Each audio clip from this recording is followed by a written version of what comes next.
High বন্ধুরা, শুভ দুপুর। তো আজকে দুপুরের লাঞ্চের মেনুটা কত সুন্দর সাজিয়ে নিয়েছি। আর আমি কি খাবো বলো তো? পান্তা ভাত। পান্তা ভাতের জলটা নিইনি, জলটা নিয়ে নেব। আর কি দিয়ে আমি পান্তা ভাত খাচ্ছি বলো তো?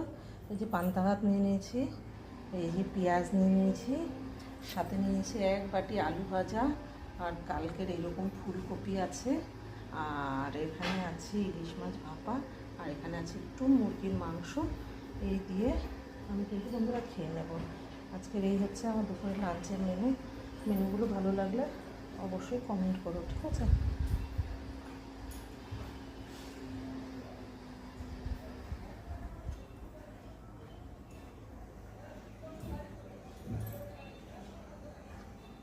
আর অবশ্যই পান্তা ভাতে আমি জল ঢেলে নেব, ঠিক?